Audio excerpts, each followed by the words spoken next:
Hi everyone, welcome back to desi web dev. और इस video में हम पढ़ने वाले हैं CSS ग्रिड के बारे में। पिछली वीडियो में मैंने आपको CSS फ्लैक्स के बारे में बताया था कि फ्लैक्स बॉक्स क्या होता है, उसकी प्रॉपर्टीज़ क्या होती हैं, और मैंने कुछ प्रॉपर्टीज़ का आपको जो है प्रैक्टिकल करके भी दिखाया था। और फ्लैक्स बॉक्स हमारा कंप्लीट हो चुका था। इस वीडियो में अब हम स्टार्ट करेंगे CSS ग्रिड। जो CSS ग्रिड होता है वो हमारे फ्लैक्स बॉक्स के काफ़ी ज़्यादा सिमिलर होता है, लेकिन सबसे ज़्यादा जो यूज़ केस होता है वो हमारा CSS ग्रिड का नहीं होता। बहुत ही ज़्यादा स्पेसिफिक केसेस में हमारा CSS ग्रिड का जो है यूज़ होता है। ज़्यादातर हम यूजुअली जो यूज़ करते हैं वो हम फ्लैक्स बॉक्स का यूज़ करते हैं। तो CSS ग्रिड वैसे पढ़ना बहुत ज़्यादा इंपॉर्टेंट होता है, ये भी एक इम्पोर्टेंट कंसेप्ट है हमारा CSS के अंदर। तो चलिए इसको स्टार्ट करते हैं। सबसे पहले मैं आपको बताता हूँ कि CSS ग्रिड क्या होता है। CSS grid is a powerful two-dimensional layout system in CSS. It let you design web pages using rows and columns and easily position elements in a grid-like structure. जिस तरीके से हम फ्लैक्स बॉक्स के अंदर अपनी फ्लैक्स आइटम्स को arrange करते थे रो वाइज या कॉलम वाइज, वही हमारा ग्रिड का काम होता है। सिर्फ फ्लैक्स बॉक्स और ग्रिड में क्या डिफरेंस होता है? जो हमारा ग्रिड मॉडल होता है, जो हमारा CSS ग्रिड होता है, वो हमेशा 2D फॉर्म में जो है ऑलवेज 2D फॉर्म में जो है फॉर्म होता है। जो वो बिल्ड होता है हमेशा 2D फॉर्म में बिल्ड होता है। और जो हमारा फ्लैक्स बॉक्स होता है वो 2D फॉर्म में बिल्ड नहीं होता। तो इसका स्पेसिफिक केस क्या होगा? जब भी हमें डाटा टैबुलर फॉर्म में करना होगा, टैबुलर फॉर्म में जो है इम्प्लीमेंट करना होगा, या फिर हमें टेबल्स की फॉर्म में डाटा लिखना होगा, तो हम वहाँ पर किसका यूज़ करेंगे? CSS ग्रिड का। वरना यूजुअली हमारा किसका यूज़ होता है? फ्लैक्स बॉक्स का यूज़ होता है। अब जिस तरीके से हम किसी भी कंटेनर को, किसी भी डिव को डिस्प्ले फ्लैक्स करके उसके आइटम्स को फ्लैक्स आइटम्स बना देते थे, उसी तरीके से हम किसी भी डिव को या किसी भी एलिमेंट को डिस्प्ले ग्रिड कर कर उसको हम ग्रिड कंटेनर बना सकते हैं और उसके आइटम्स को ग्रिड आइटम्स बना सकते हैं। लेकिन मैंने आपको बताया था कि जो हमारे डायरेक्ट चाइल्ड होते हैं, फॉर सपोज डायरेक्ट चाइल्ड का मतलब क्या है? मैंने यहाँ पर एक डिव बनाया और इस डिव के अंदर मैंने एक डिव और बना दिया। उसके बाद मैंने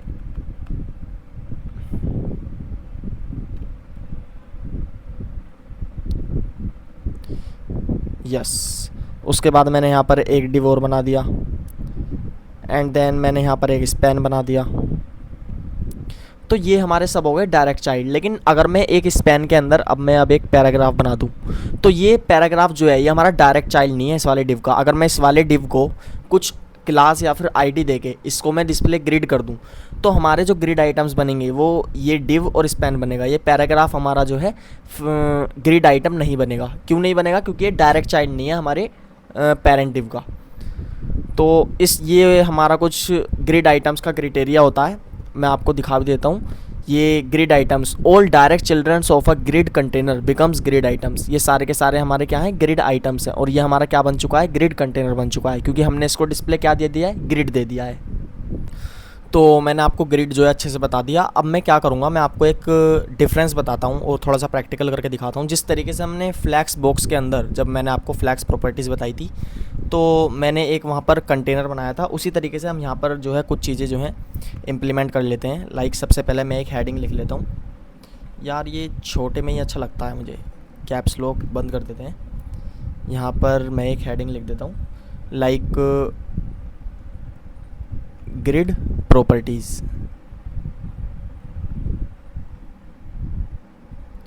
ओके, उसके बाद मैं यहाँ पर एक डिव बनाऊँगा जिसको मैं क्लास दूंगा कंटेनर, एंड देन मैं इसके कुछ चाइल्ड डिव बनाऊंगा जिसमें मैं सबको जो है एक क्लास दूंगा आइटम।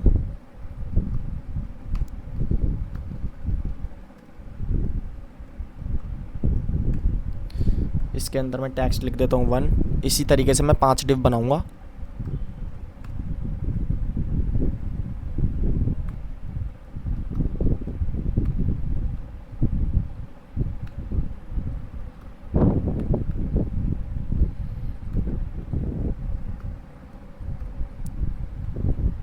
ये लीजिए 5 डिव बन के हमारे तैयार हो गए हैं। कंट्रोल S कर लेता हूँ और अब कुछ इसको हम स्टाइलिंग भी प्रोवाइड कर देते हैं। इसके अंदर मैं कुछ स्टाइलिंग लिख देता हूँ, लाइक जो हमारा कंटेनर वाला डिव है, जो हमारा कंटेनर वाला डिव है इसको मैं कुछ विड्थ दे देता हूँ, कुछ हाइट दे देता हूँ और कुछ ऐसी ही प्रॉपर्टीज़ दे देता हूँ। इसको हाइट दे देते हैं हम 300 पिक्सल की, एंड इसको एक बैकग्राउंड कलर दे देते हैं, लाइक ये दे देते हैं एज्योर। उसके बाद जो हमारी आइटम्स हैं, डॉट आइटम, आइटम दिया था हमने क्लास का नाम, हाँ आइटम, और इस आइटम्स को भी हम कुछ हाइट और विड्थ दे देते हैं, लाइक 100 पिक्सल की हम इसको विड्थ दे देते हैं, हाइट भी दे देते हैं 5 पिक्सल की या 50 पिक्सल की। 5 पिक्सल तो बहुत छोटा हो जाएगा। उसके बाद इसको एक बैकग्राउंड कलर दे देते हैं, लाइक ये वाला दे देते हैं, और बॉर्डर दे देते हैं 2 पिक्सल सॉलिड ब्लैक, एंड इसका टेक्स्ट अलाइन कर देते हैं सेंटर, कंट्रोल एस। अब हम अपना आउटपुट देखेंगे ऑल्ट बी, तो हमें कुछ आउटपुट इस तरीके का दिखाई दे रहा है। ये जो हमारा एज्योर कलर है ये दिखाई नहीं दे रहा, तो इसका कलर चेंज कर देते हैं अपना, एज्योर लाइक ब्लू या ब्लैक कर देते हैं, कंट्रोल एस। अब हम अपना आउटपुट आकर देखेंगे और रिफ़्रेश करेंगे तो इस तरीके से हमारा कुछ जो है ग्रिड जो है इस तरीके से दिखाई दे रहा है, जो हमारा CSS ग्रिड लेआउट है। अभी ग्रिड नहीं है, अभी तो ये सिर्फ एक डिव है। अगर मैं यहाँ पर इसको डिस्प्ले कर देता हूँ फ्लैक्स, जैसे हमने अपनी पिछली वीडियो में करा था, फ्लैक्स बॉक्स वाली वीडियो में, तो इसमें है अगर हम इसे फ्लैक्स कर देंगे तो क्या होगा, सारे के सारे हमारे जितने भी डिव थे वो अलाइन हो जाएंगे रो वाइज। अब इसका मेन एक्सिस क्या है, इसका मेन एक्सिस है ये लेफ़्ट टू राइट हॉरिजेंटल, और वर्टिकल एक्सिस है इसका क्रॉस एक्सिस। तो ये तो हमारा, अगर हम इसको डिस्प्ले फ्लैक्स दे देंगे तो इस तरीके से अलाइन हो जाएगा। लेकिन अगर मैं इसको डिस्प्ले ग्रिड कर दूं, कंट्रोल एस, और अब जैसे ही मैं रिफ़्रेश करूँगा तो क्या हुआ, ये सारे के सारे कॉलम वाइज, मतलब कॉलम वाली डायरेक्शन में from top to bottom align हो गए, और इन सभी डिव के बीच में स्पेस जो है इक्वली डिस्ट्रीब्यूट हो गया। तो ये सब चीज़ें कैसे होती हैं CSS में, space between, space evenly, space कैसे डिस्ट्रीब्यूट होता है, ओरिएंटेशन क्या होता है, किस तरीके से ये वर्क करती हैं, क्या क्या प्रॉपर्टीज़ हैं, वो सब चीज़ें, अलाइन आइटम्स वगैरह सब चीज़ें हम पढ़ने वाले हैं। तो सबसे पहले मैं बात करने वाला हूँ CSS ग्रिड मॉडल की, कि CSS ग्रिड मॉडल क्या होता है। The CSS grid model is a conceptual structure behind how the grid layout works. It organises content into rose and columns using a 2D grid system.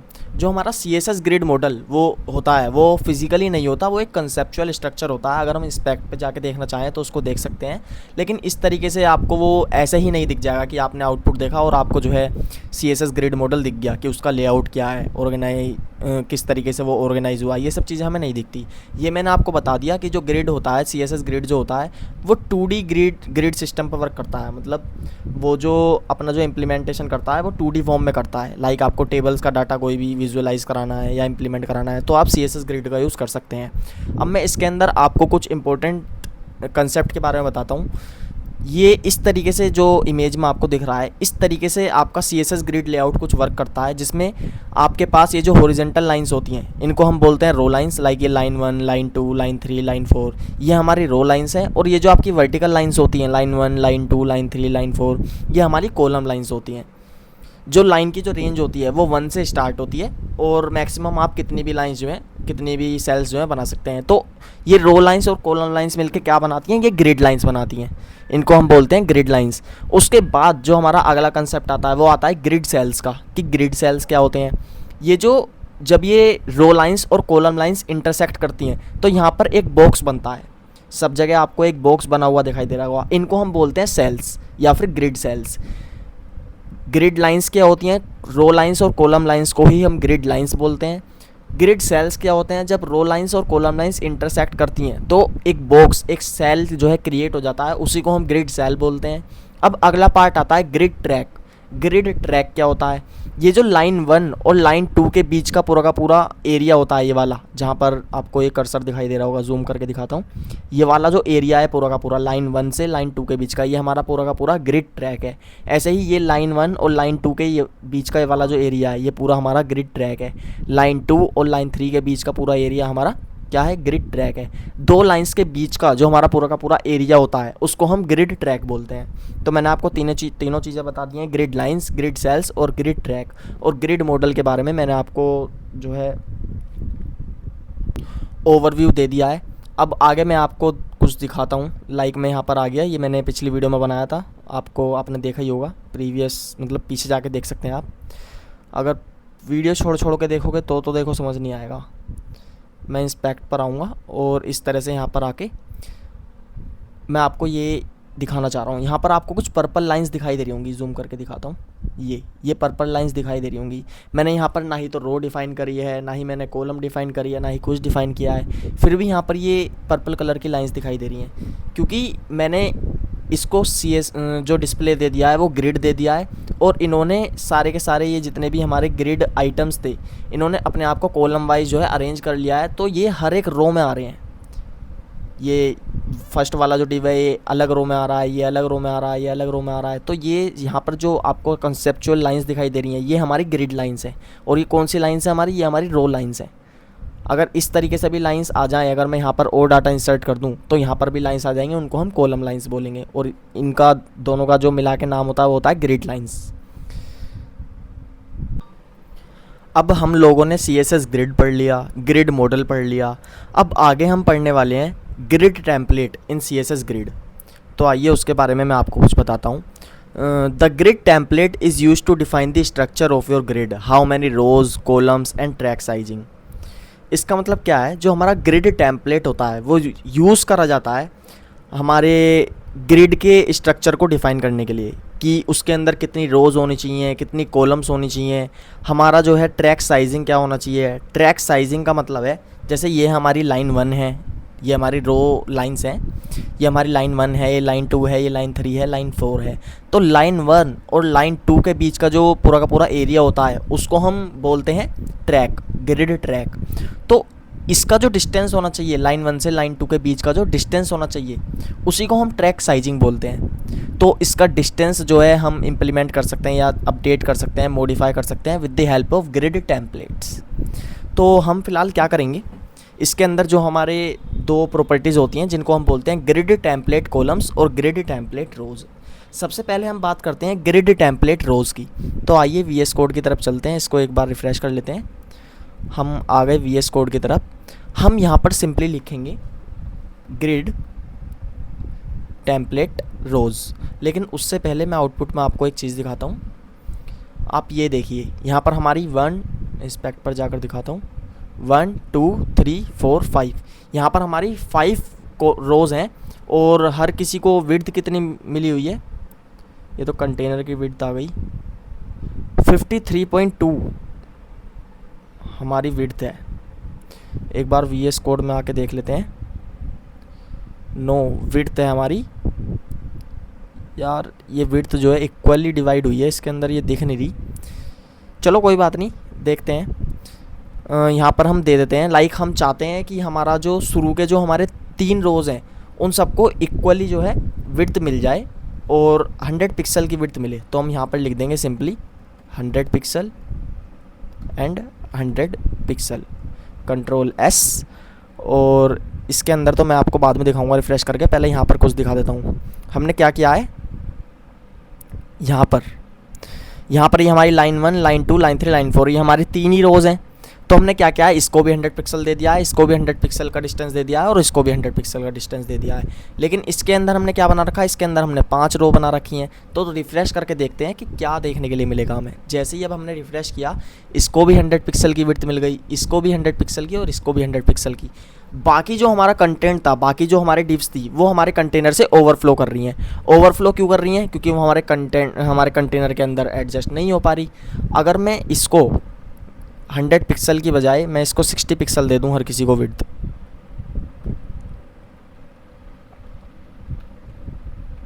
Control S, और अब मैं जाके refresh करूं तो यहाँ पर क्या हुआ, हमारी जो फर्स्ट सेकंड और थर्ड वाली जो रो थी सब ने 60 पिक्सल का जो है विड्थ ले लिया, लेकिन ये 60 पिक्सल की रो विड्थ ले लिया है, लेकिन जो हमारे फोर्थ और फिफ्थ वाले डिव थे इन्होंने जितनी भी स्पेस बची थी उसको इक्वली डिस्ट्रीब्यूट कर लिया है। तो इस तरीके से हमारा जो ग्रिड टेम्पलेट रोज़ वाली जो प्रॉपर्टी है इस तरीके से वर्क करती है। अब जिस तरीके से हमारा ग्रिड टेम्पलेट रोज़ होता है वैसे ही हमारा ग्रिड टेम्पलेट कॉलम होता है, उसके बारे में भी मैं आपको कुछ प्रैक्टिकल करके दिखाता हूँ। तो फिलहाल ये हमारा जो है कंटेनर है। यहाँ पर मैं क्या करता हूँ, यहाँ पर मैं ग्रिड टेम्पलेट कॉलम्स और मैं इसको दे देता हूँ 100 पिक्सल ईच। मैं 3 कॉलम्स बनाने वाला हूँ।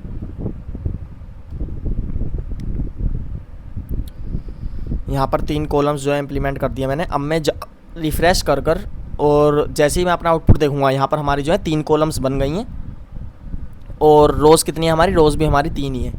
यहाँ पर मैं क्या करता हूँ, इसको अगर जो मैं एक कॉलम और बनाना चाहूँ तो मैं यहाँ पर 100 पिक्सल लिख दूँगा, कंट्रोल एस, रिफ़्रेश। तो इस तरीके से हमारी 4 कॉलम बन जाएंगी। और अगर मैं चाहता हूँ कि जितनी भी हमारी पूरी की पूरी ग्रिड प्रॉपर्टीज़ की जो हमारी विड्थ है वो सब ऑक्यूपाई हो जाए, तो मैं यहाँ पर क्या करूँगा, सिंपली मैं प्रॉपर्टी में लिख दूँगा auto auto auto auto, control S, 3 ही रो कॉलम रखते हैं हम। यार कोई याद कर रहा है, उसकी बहुत आ रही है। तो इस तरीके से हमारा स्पेस जो है डिस्ट्रीब्यूट हो गया है। ये हमारा फर्स्ट सेल है, ये हमारा सेकंड सेल है, ये थर्ड सेल, ये फोर्थ सेल, ये फिफ्थ सेल। अगर हम चाहते हैं कि ये जो हमारा फोर्थ वाला जो हमारा डिव है ये भी फर्स्ट वाली रो में आ जाए, तो हम क्या करेंगे, हम सिंपली यहाँ पर ऑटो एक कॉलम और क्रिएट कर देंगे, तो ये हमारा फोर्थ वाला डिव भी यहीं पर आ गया। अगर हम चाहते हैं फिफ्थ वाला भी हमारा यहीं आ जाए, तो हम क्या करेंगे, एक बार और ऑटो लिख देंगे, रिफ्रेश, फिफ्थ भी हमारा यहीं पर आ गया। तो मैंने आपको grid template in CSS grid template की मैंने डेफिनेशन क्या बताई थी, the grid template is use to define the structure of your grid. और यहाँ पर हम क्या कर रहे हैं, अपने ग्रिड का स्ट्रक्चर ही डिफाइन कर रहे हैं।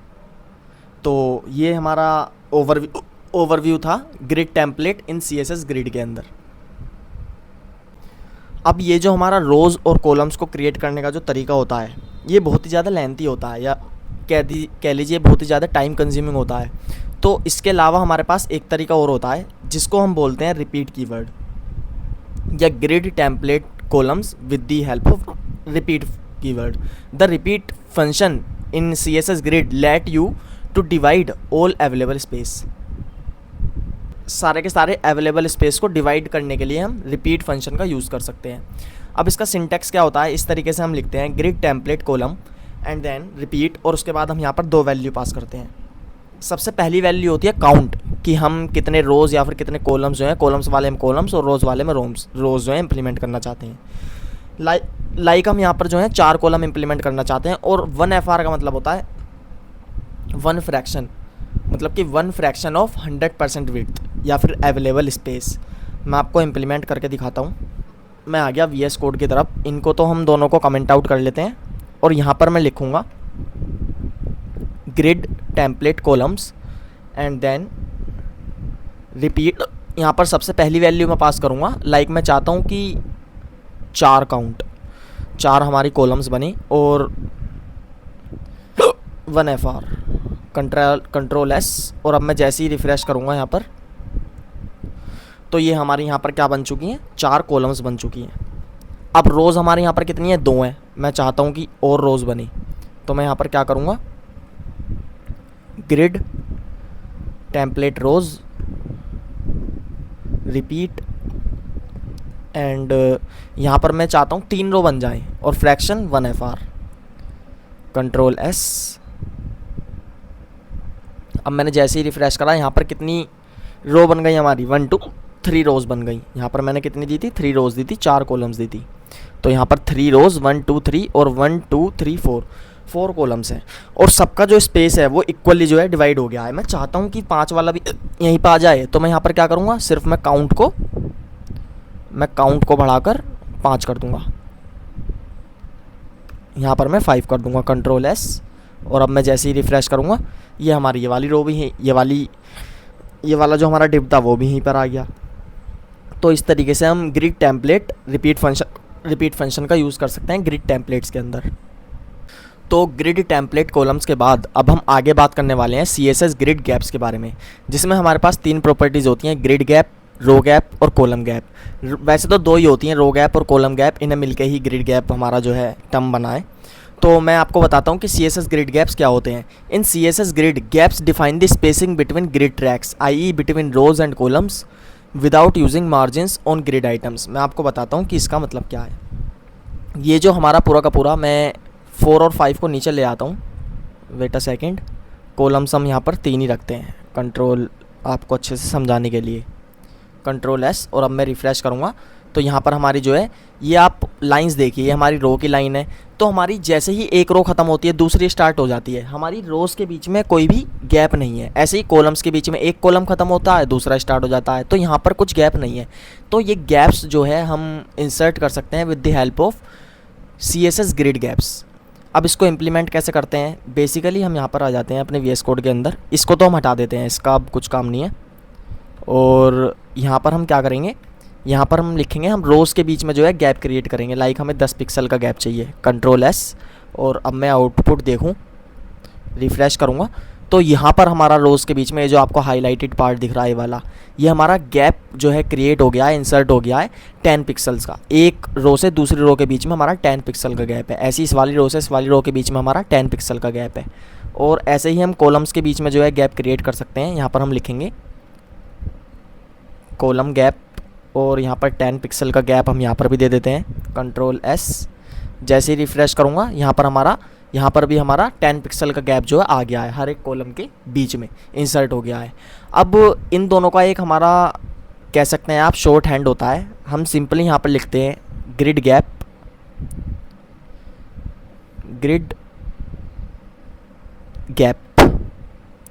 एंड यहाँ पर हम सिंपली सबसे पहले हम लिखते हैं रो गैप हमें कितना चाहिए, 10 पिक्सल का। कॉलम गैप कितना चाहिए, 10 पिक्सल का, बस। और इन दोनों को अब हम यहाँ से जो है डिलीट कर देते हैं, कंट्रोल S। अब मैं आकर अपना आउटपुट देखूंगा तो सेम ही आउटपुट दिखेगा। क्यों? क्योंकि हमने रो गैप और कॉलम गैप हटा के उसको एक ही टर्म में लिख दिया है, एक ही प्रॉपर्टी में लिख दिया है, ग्रिड गैप के अंदर। तो इस तरीके से हमारा कुछ ग्रिड गैप जो है वर्क करता है। ग्रिड गैप मैंने आपको अच्छे से समझा दिया है। अब हम ग्रिड गैप्स के बाद आगे बात करने वाले हैं ग्रिड कॉलम और ग्रिड रो इन CSS ग्रिड। CSS ग्रिड के अंदर ग्रिड कॉलम और ग्रिड रो क्या होते हैं और किस तरीके से वर्क करते हैं। These properties let you control where a grid item starts and ends along the column and row of a grid. इसका मतलब क्या है, फॉर सपोज ये वाला जो हमारा फर्स्ट वाला जो डिव है, ये कहाँ से, कौन सी लाइन से स्टार्ट होता है और कहाँ पे जाके एंड होता है, ये हम इम्प्लीमेंट या फिर मॉडिफाई कर सकते हैं with the help of grid column या ग्रिड रो।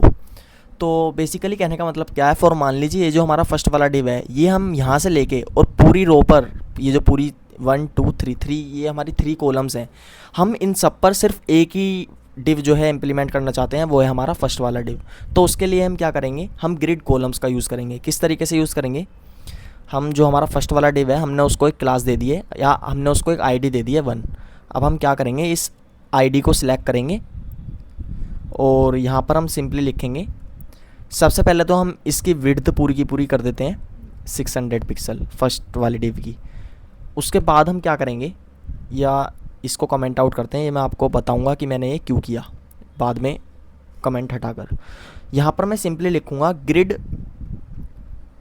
Column start. हम यहाँ पर 2 पैरामीटर्स लेते हैं। मैं चाहता हूँ कि लाइन 1 से हमारा स्टार्ट हो कॉलम, और एंड कहाँ पर हो, ग्रिड कॉलम एंड हो हमारा 4th वाली लाइन पर, कंट्रोल S। अब इसका मतलब क्या है आपको मैं समझाता हूँ। यहाँ पर हमने जैसे ये लाइन 1 है, ये लाइन 2 है, ये लाइन 3 है, लाइन 4 है। जो हमारा ग्रिड कॉलम है, जो हमारा जो वो आइटम है, डिव आइटम है, वो कौन सी कॉलम से स्टार्ट होना चाहिए, लाइन 1 से, और एंड कहाँ पर होना चाहिए, लाइन 4 पर। तो ये सारी का सारा जो हमारा स्पेस है वो कौन ऑक्यूपाई कर लेगा, हमारा फर्स्ट वाला डिव जो है ऑक्यूपाई कर लेगा। मैं आपको रिफ़्रेश करके दिखाता हूँ। जैसे ही मैंने रिफ़्रेश किया, यहाँ पर आप देख सकते हो ये वाला और ये वाला, ये तीनों कॉलम्स किसने ऑक्यूपाई कर लिए, इस वाले डिव ने। लेकिन इसकी हाइट और विड्थ थोड़ी सी कम है, तो इसलिए फुल ऑक्यूपाई नहीं कर पा रहा है। तो मैं क्या करूँगा, यहाँ से इसको कमेंट आउट कर दूँगा, इसको फुल विड्थ दे दूँगा, कंट्रोल एस, और अब मैं यहाँ पर आके रिफ़्रेश करूँ तो ये सारी की सारी जो कॉलम्स हैं ये इसी ने ऑक्यूपाई कर ली। ये होती है हमारी ग्रिड कॉलम्स। अब जिस तरीके से हमारी ग्रिड कॉलम्स होती हैं वैसे ही हमारी होती है ग्रिड रोज़। इसके लिए हम क्या करते हैं, फॉर सपोज़ ये जो सेकंड वाली जो हमारी रो है, मैं चाहता हूँ कि लाइन 2 से लाइन 4 तक हमारी ये जो है एक्सपेंड हो जाए। तो मैं क्या करूँगा, सेकंड वाले को भी मैं आईडी दे देता हूँ, आईडी इज़ इक्वल टू 2। ये सेकंड वाला ही है ना हमारा, हाँ सेकंड वाला है। तो यहाँ पर मैं आऊँगा और हैशटैग 2 एंड इसको मैं क्या करूँगा, ग्रिड रो स्टार्ट, यहाँ पर लिख दूँगा मैं 2, लाइन 2 से लेकर ग्रिड रो एंड, इसको मैं लिख दूंगा 4, कंट्रोल एस। अब मैं जैसे ही रिफ़्रेश करूँगा, ये वाली जो हमारा पूरा का पूरा डिव है इसने भी ये पूरी की पूरी 2 रो जो हैं ऑक्यूपाई कर ली है, लाइन 2 से लाइन 4 तक। अब इसकी भी हम हाइट बढ़ा देते हैं। इसकी हाइट हम क्या कर देते हैं, इसकी हाइट हम कर देते हैं लाइक, कितनी हाइट दे रखी है हमने पूरे कंटेनर को, 300 पिक्सल। तो इसकी हाइट हम 200 या 250 पिक्सल कर देते हैं, कंट्रोल एस। और अब मैं इसको रिफ़्रेश करूँगा तो ये हमारा पूरे कंटेनर से बाहर जा रहा है, हमने ज़्यादा हाइट दे दी। इसको 200 कर देते हैं, कंट्रोल एस। और अब हम रिफ़्रेश करेंगे तो ये, वेट अ सेकेंड, हाँ हो गया। तो ये पूरा का पूरा जो है फिट इन हो गया है और इसने ऑक्यूपाई कर ली है हमारी ये पूरी की पूरी 2 रोज़, 1 और 2, लाइन 2 से लाइन 4 तक। तो इस तरीके से हम ग्रिड रोज़ और ग्रिड कॉलम का इस्तेमाल करते हैं, यूज़ कर सकते हैं। इनका कुछ शॉर्ट हैंड और होता है। हम grid row start, grid row column ना लिखकर हम सिंपली लिखेंगे ग्रिड कॉलम। और सबसे पहले हम स्टार्ट कॉलम जो है डिफ़ाइन करेंगे, उसके बाद एंड कॉलम डिफ़ाइन करेंगे। यहाँ पर तो हम रो वाला कर रहे हैं ना, तो यहाँ तो हम रो लिखेंगे। और सबसे पहले स्टार्ट है हमारा 2 और स्लैश, फॉरवर्ड स्लैश लगाकर एंड कॉलम या फिर एंड सेल लिखेंगे जो है हमारा 4, एंड लाइन लिखेंगे। और ऐसे ही हम यहाँ पर करेंगे, यहाँ पर हम लिखेंगे ग्रिड कॉलम एंड सबसे पहले स्टार्ट और फॉरवर्ड स्लैश, उसके बाद एंड। अब इन दोनों को हम यहाँ से डिलीट कर देते हैं तो हमारे आउटपुट में कोई भी चेंज नहीं आएगा, कंट्रोल एस। और ये थोड़ा टाइम कंज्यूमिंग है, हमें बार बार नहीं लिखना पड़ेगा। जैसे रिफ़्रेश करा कोई चेंज नहीं आया क्योंकि दोनों का मतलब बिल्कुल सेम है। तो मैंने अब आपको CSS ग्रिड के अंदर मैंने CSS ग्रिड पढ़ा दिया कि ग्रिड क्या होता है, कि कंसेप्ट्स भी बता दिया इसके, ग्रिड कंटेनर, ग्रिड आइटम्स। उसके बाद मैंने CSS ग्रिड मॉडल पढ़ा दिया आपको बहुत ही ज़्यादा सिंपल तरीके से, और grid lines, grid cells, grid track सब बता दिया। उसके बाद मैंने आपको ग्रिड टेम्पलेट्स बता दिए, grid template with repeat function भी बता दिया। मैंने ग्रिड गैप्स बताए आपको, grid gap, row gap, column gap. और सबसे लास्ट में मैंने आपको बताया ग्रिड कॉलम और ग्रिड रो CSS ग्रिड के अंदर, जिसमें हम ग्रिड कॉलम स्टार्ट और grid column end, grid row start और ग्रिड रो एंड का यूज़ करते हैं। अब इसके बाद जो हमारी प्रॉपर्टीज़ आती हैं, जो हमारी फ्लैक्स बॉक्स के अंदर प्रॉपर्टीज़ थी, like justify items, justify self, align items, ठीक है, ये सब प्रॉपर्टीज़ ग्रिड आइटम्स के अंदर बिल्कुल सेम होती हैं। अगर आपको ये सब प्रॉपर्टीज़ अच्छे से पढ़नी है या रिवाइज़ करनी है तो आप मेरी फ्लैक्स बॉक्स वाली वीडियो जाकर देख सकते हैं, मैं डिस्क्रिप्शन में लिंक दे दूँगा। और ग्रिड सेल के अंदर या CSS ग्रिड के अंदर इतना ही था, मैंने आपको सब अच्छे से करा दिया है। And that's it for today, thank you.